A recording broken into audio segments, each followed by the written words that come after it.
እዚ ኣፎት ሚድያ እዩ ጥዕና በልና ዝተፈላለዩ ቦታን ኩነታትን ኮይንኩም ትሕዝቶና ትከታተሉ ክቡራትን ክቡራንን ላይክ ሼር ሰብስክራይብ ምግባር ስለትከታተሉና ምስጋና ንዕዝዙ እዩ ናብ ዋናው ሓበሬታት ሰዓት ከነሰጋገረኩም እቲ ሓድሽ ጊዜያዊ ምምሕዳር ትግራይ ብውዕሊ ቃል ኪዳን መሰረት ሓዋፋይ ክኸውን ይግባ ኢሎም ዋና ዳይሬክተር ማሕበር ሲቪክ ማሕበረሰብ ኢሮብን ፖለቲከኛን ኣይተ ስዩም ዮሃንስ ኣብ ቀረባ ዝተጣየሸ ጊዜያዊ ምምሕዳር ክልል ትግራይ ብመሰረት ሰነድ ቃል ኪዳን ስምምዕነት ሓዋፋይ ክኸውን ከም ዝግባ ዋና ዳይሬክተር ማሕበር ሲቪክ ማሕበረሰብ ኢሮብን ፖለቲከኛን ኣይተ ስዩም ዮሃንስ ኣመልኪቶም ኣሎም። እቲ ሕዚ ዝተዋቀረ ካቢነ ናይ ሓደ ጉጅለ ኣባላት ጥራሕ ዝሓወፈ ምዃኑ እውን ኣፍሊጦም። ኣይተ ስዩም ዮሃንስ ንቲፒኢ ከም ዝገለጽዎ በቲ ጊዜያዊ ምምሕዳር ንክትግበሩ ካብ መንጎ ዝተዘርዘሩ ነጥብታት ቃል ኪዳን ናብ ትኽልል ሓዋፋይ ንቐጻሊ መረፃ መሰረት ዘንብር ፍትሓዊ ምምሕዳር ንክዋቐር ሰብኣውን ዲሞክራሲያውን መሰላት ትኽልል ንክኽበሩ ገበን ዝፈጸሙ ውልቀ ሰባት ተሓተትን ክኾኑን ሉዓላውነት ኢትዮጵያ ንክኽበርን ዝሓትት እዮም። ባይተ ጌታቸው ረዳ እናተመርሐ ዝነበረ ነበር ጊዜያዊ ምምሕዳር ዝተወሰኑ ዘይተማልኡ ነገራት እንተሃለውዎ እውን ብፍላይ ሰላም ምስ ምጽናዕ ተታሒዙ ጥንኩር ስራሕ ምስርሑ ብቀዳማይ ሚኒስትር ኣብይ ኣሕመድን ህዝብን ዝተመስከረሉ ምንባር ድማ ኣዘኻኺሮም እዮም። ብኻልእ ሓበሬታ ትግራይ ናይ ምግንጻል መስርሕ ዝሓዘ ሰነድ ሕወሓት ኣውፅኦም። እቲ ነዊሕ ዓመታት ከይተሰርሐሉ ጸኒሑ ዝተባሃለ ሰነድ ርእሰ ምሕደራ ናብ ማሕበረሰብ ዓለምን ሓያላን ሃገራትን ንምቕራብ ዝሕግዝ ሰነድ ከይዲ ትግበራ ይጅመር ምህላው ተሓቢሮም። እቲ ሰነድ ነፃ ሃገረ ትግራይ ንምግባር ዝተነደፈ ምዃኑ እውን ይግለጽ ኣሎ። ዝተጀሚሩ ዘሎ ናይ ዲፋክቶ ስቴት ወይ ድማ መሰረተ ሃገርነት ረቑሕ ንምምላእ ዝወፀ ረቂቕ ተግባራዊ ንምግባር ከምቲ ካብ ሶማልያ ተነፂላ ዘላ ሶማሊላንድን ከምኡውን ታይላንድን ዝመሳሰል ምዃኑ እዩ እቲ ሰነድ ዘረድም። ኣብ 1979 የኤርትራ የህዝብ ትግል ከየት ወዴት ማለት እውን ተጋድሎ ነፃነት ህዝቢ ኤርትራ ካበይ ናበይ ኣብ ዝብል ብኣብርሃም ያየህ ተኣሪሙ ብሕወሓት ዝተጻሕፈ መጽሓፍ ከም መበገሲ ከም ዝተጠቕሙ ድማ የረድም። ከይዲ ምስረታ ርእሰ ምሕደራ ድማ ካብ ሕጊ ወፃኢ ዝግበር ኣዋጅ ምዃኑ ድማ ሰነድ ኣረድዩሎም።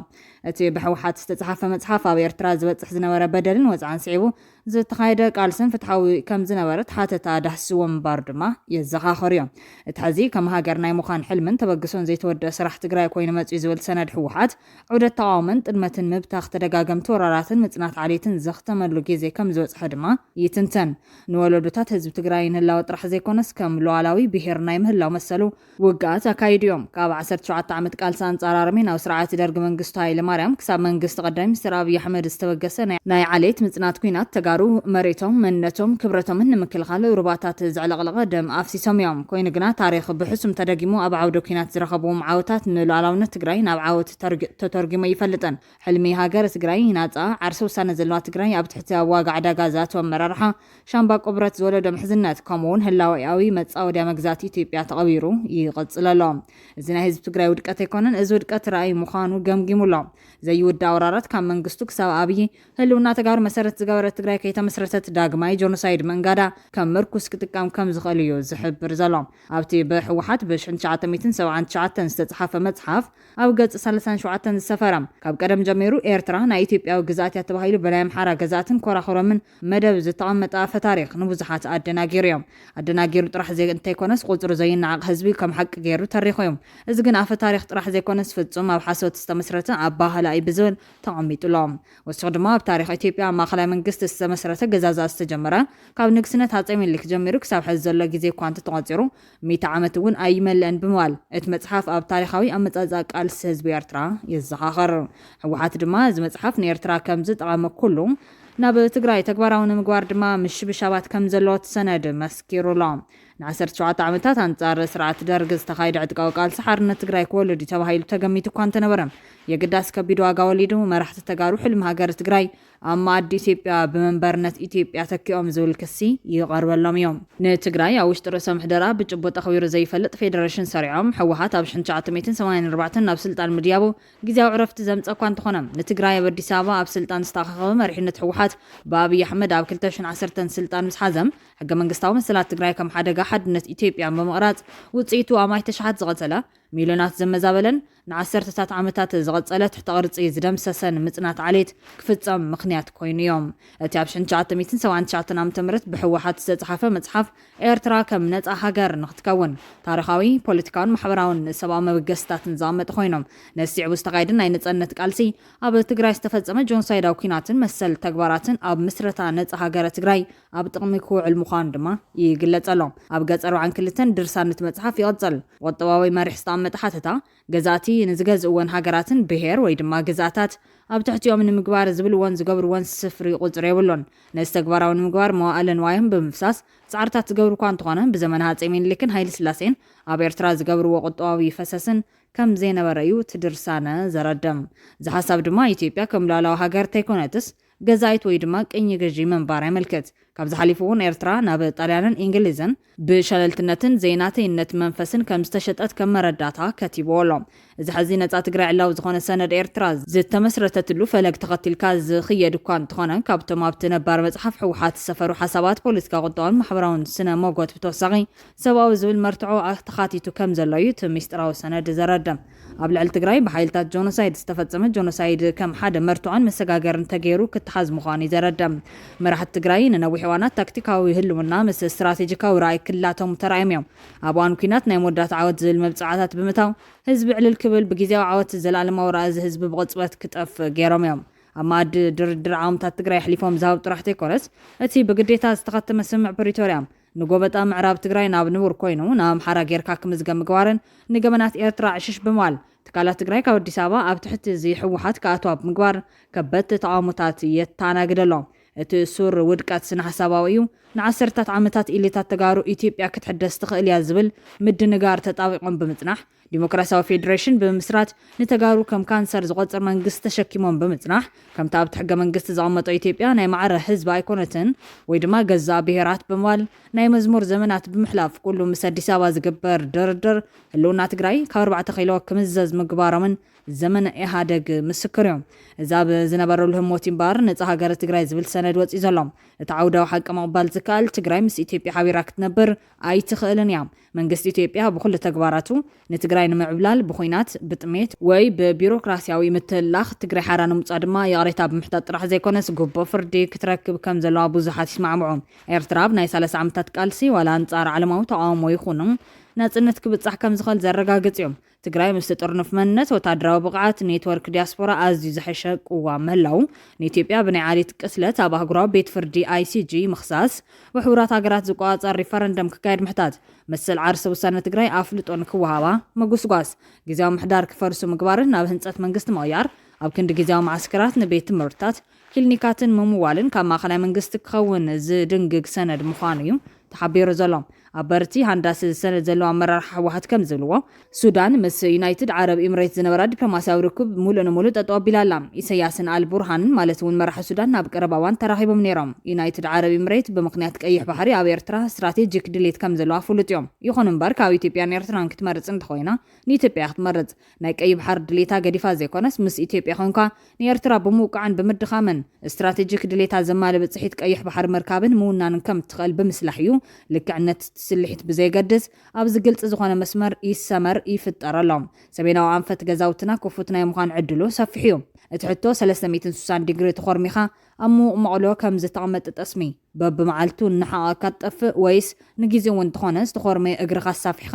ዘላቒ መፍትሒ ንምምፃእ ሃሰው ትብል ዝብል ኣመተታት ብምቕራብ ድሕሪ እዚ ጆኖሳይድ ዝፈፀመ ሓይሊ ኤርትራ ካብ ዓብዪ ግንባር መቃለስቲ ከም ዝተወሰደ ዝሕብሩ ፅሑፋት እውን ይጥቅዕሎም ጽምዶ ብዝብል ጀመረ ርክብ ሕወሓትን ሻዕብያን ከም ዝቐፀለ ዘረድኡ ሓበሬታታት ኣብ ጊዜያዊ ምሕዳር ኣብ ቢሮ ጥዕና ትግራይ ሓላፊ ቁፅርን ድሕንነትን ኣፈወስ ዝኾነ ኣይተጣዕማ ዓረዶም ኣብ ውልቂ ሒሳቡ ኣብ ዘስፈረ ፅሑፍ ኣይተ ተኽላይ ገብረ መድህን ዕለት 28 ወርሒ 8 2017 ዓ.ም ናይ ሻዕብያ ናይ ሰራዊት ስልያን ኣመራርሓን ብክልተ መኪና ንመቐለ ሒዝዎም ኣትሎም ኣብ ሓወልቲ ሰማዕታት ምስ ወይዘሮ ፈትለወርቂ ገብረ ዝጋብሄርን ወድን በይተይን ጌታቸው ወሰፋን ተራኺቦም ተዛትዮም ኣለዉ ክብል ጽሒፉ እዮም እቲ ዝሓዝን ግን ይብሉ ነዚ ሓድሽ ጽምዶን ምስረታ ነፃ ሃገረ ትግራይን ዝዕዘቡ ዘለዎ ገናት ሕወሓት ተሓታትነት ፈሪሑ ኣብ ዝህዳነሉ ዘለዋን ብልቢ ዘይተሓስበሉ ምስረታ ሃገረን ኤርትራ ምእንተ ድሕነታን ካሊእ ወራር እተትርፈሉ ድፋዕ ሃሰው ትብለሉ ኣብ ዘላ እዋንን ምዃኑ ነፃ ሃገረ ትግራይ ወይ ድማ ዲፋክቶ ስቴት ምምስራት ብስጋትን ጥርጣረን ይርእይዎ ኣለዉ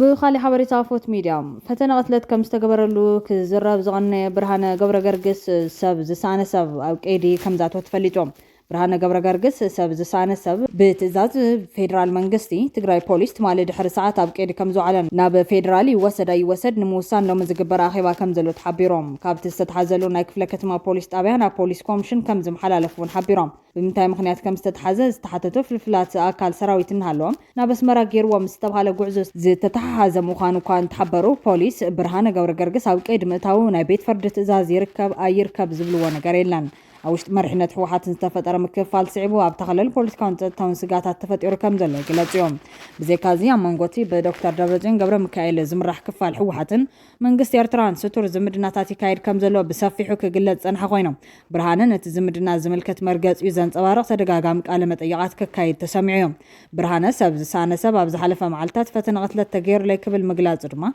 ኣይርሳዕን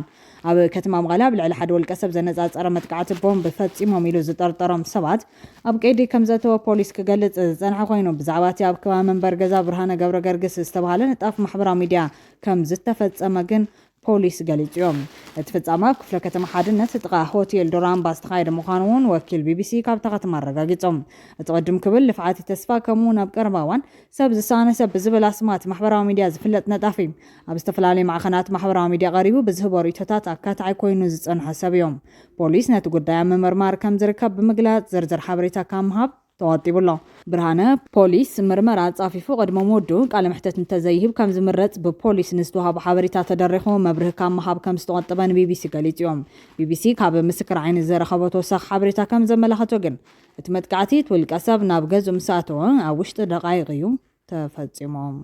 ካብ ዜናታት ወጻኢ ኣሜሪካ ነፋሪት ውጋ ኣሜሪካ ውሽጢ 8 መዓልታት ጥራሕ ንኻልኣይ ግዜ ካብ ዩኤስኤስ ሃሪ ኤስ ቱርማን ዝተባሃለት መርከብ ነፈርቲ ውግ ኣብ ቀይሕ ባሕሪ ተንሳፊፋ ከም ዝጠፍአት ሰበስልጣን ኣሜሪካ ገሊጾም እታ AFA-18F ሱፐር ሆርኔት ብዝብል እትፍለጥ ነፋሪት ውግ ዝሓለፈ ሰሉስ ኣብ መርከብ ቱርማን ክትዓልብ ኣብ ዝፈተነትሉ እዋን ካብ ቁፅር ወፃ ኮይና ነቲ ሓደጋ ከም ዝተቃልዐት ሓደ በዓል ስልጣን ኣሜሪካዊ መሻርክቲ ቢቢሲ ንዝኾነ CBS ኒውስ ገሊጾም ኣብ ውሽጢ እታ ነፋሪት ዝነበሩ ክልተ ሰራሕተኛታት እታ ነፋሪት ብሂወት ዝተረፉ ኮይኖም ካብቲ ሓደጋ ቀሊል መጉዳእቲ በፂሕዎም ተባሂሎም እተን ኣብ ቀይሕ ባሕሪ ጠፍየን ዘለዋ ነፈርቲ ውግ ነብሲ ወከፈን ኣስታት 7 ሚሊዮን ዶላር ማለት እውን 50 ሚሊዮን ፓውንድ ከም ዝግመት ኣይፍለጥ እዮም እቲ በዓል ስልጣን ኣብ ዝሃቦ ሓበሬታ ክልቲኦም ኣብረርቲ ብሰላም ወፂኦም ንሰራሕተኛታት ምድሓን ሓደጋታት ብዝተመደበት ሄሊኮፕተር ድማ ድሒኖም እዚ ፍጻመ ነቲ ዝሓለፈ ሰሙን ሶኒ ዘጋጠመ ተመሳሳሊ ሓደጋ ካሊእ ነፋሪት ውግ ስፐር ሆርኔት ናብቲ ባሕሪ ተንሳፊፋ ኣትያ ድሕሪ ምጥፋእ ዘጋጥም ዘሎ እዮም ካብ ሓይሊ ባሕሪ ኣሜሪካ ዝወፀ መግለፂ እታ ነፋሪት ካብ ምቁፅፃር ወፃኢ እቶም ኣብረርቲ ቅድሚ ምዃና ኣብ መዕርፎ መስመር ሃንጋይ እያ ትሽክርከር ነይራ ይብል እዚ ምስኮነ ኣብ ዋን ጥፈታት ስራሕቲ ምድሓን ሓደ ባሕረኛ ቀሊል መጉዳእቲ ዝወረዱ ኮይኖም ካሊእ ነታ ነፋሪት ክትጎትት ትፍትን ዝነበረት ትራክተር እውን ናብቲ ማይ ተሳሒባ ኣትያ ተባሂሉ ኣብቲ ንኻልኣይ ግዜ ዘጋጠመ ሓደጋ ሰበስልጣን ኣብ ምቁፅፃር እታ ነፋሪት ጌጋ ከም ዝተፈጠረ እዚ ድማ እታ ነፋሪት ክትዓልብ እንከላ ቀሲላ ክትሽክርከር ዝሕግዛ ገመድ ብምብልሻው እዩ ይብሎም መበገስቲ ሓደጋ ገና ምፅራይ ዝርከብ ኮይኑ እታ ነፋሪት ድማ ዛጊድ ክትርከብ ይካኣለትን እንተኾነ ግን እታ መርከብ ጽዕነት ነፈርቲ ውግ ካብ ዕጡቃት ሁቲ ንምህዳም ሃንደበት ስለ ዝተዓጸፈት ታጀት ናብ ባሕሪ ክትንሳፈፍ ከም ዝተገደደት ሰበስልጣን ኣሜሪካ ንCBS ኣሚቶም ኣለዉ ኣብ ተመሳሳሊ መዓልቲ ሰሉስ ቅድሚ ሰዓታት ጥራሕ ፕረዚደንት ዶናልድ ትራምፕ እቶም ብኢራን ዝድገፉ ዕጡቃት ሁቲ ኣብ ቀይሕ ባሕሪ መራኸብ ዒላማ ምግባር ተቋሪጾም ኣሜሪካ መጥቃዕቲ ከተቋርጽ ምዃና ኣፍሊጡ ነይሩ መርከብ ቱሩማን ኣብ ወፍሪ ቀይሕ ባሕሪ ኣብ ሓያሎ ፍጻመታት ከም ዝተሳተፈት ይንገር ኣብ ዝሓለፈ ታሕሳስ USS ጌትስበርግ ብጌጋ ካብታ መርከብ ጽዕነት እትንቀሳቐስ ዝነበረት ካሊእ FA-18 ነፋሪት ውግ ብምውቃዕም ሓደጋ ስዒቡ ነይሩ ኣብቲ እዋን ክልቲኦም ኣባላት እታ መርከብ ከም ዝድሓኑ ድማ ሓበሬታታት ኣመላኺቶም ነይሮም እዮም ክቡራትን ክቡራንን ካብ ኣፎት ሚድያ ዝተዳለወት ሕዝቶ ሰዓት ኣቅሪብና ዛዚምና ላይክ ሼር ሰብስክራይብ ምግባር ቤተሰብ ኣፎት ኩኑ ሰናይ ገዛ ንመና